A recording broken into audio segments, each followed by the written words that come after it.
Even though these two cacti don't look alike, they are the same species. This is Tephrocactus articulata, and articulata essentially just means jointed, which you could see in this particular cactus how it is jointed.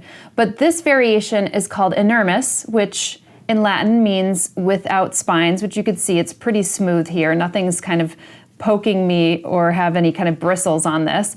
And then this one is called Papyracanthus, which essentially means paper spine, which is kind of exactly what this is like. It's actually so cool.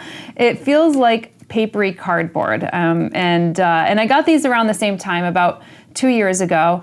And I treat my cacti, almost all my cacti, relatively the same. These are actually in my southwest facing window, and they are used to actually being in pretty harsh terrain. They're originally from Argentina and kind of face a lot of desert-like conditions. So I give them really well draining soil.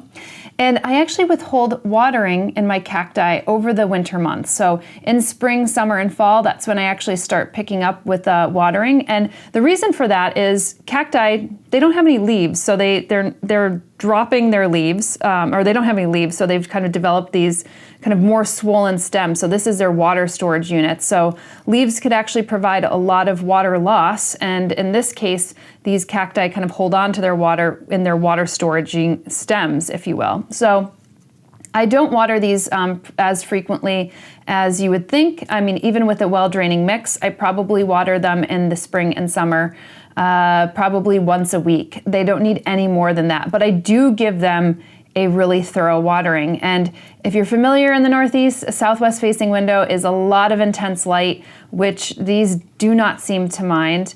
As far as fertilizing goes, I hadn't ever really fertilized my cacti until I met up with Richard, the cacti guy, and he was encouraging me to actually fertilize my cacti. So now I do it on a monthly basis.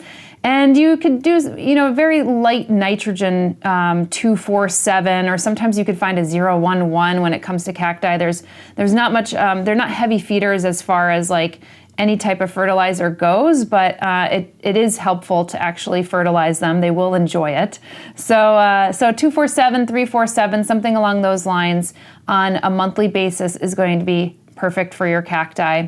And as far as bugs go or any kind of pests, I haven't had any pest pressures at all with my Tephrocactus, which has been great because sometimes you find a little bit of mealybugs on cacti, and in this case, I haven't found any problems, at least over the last couple years of growing these.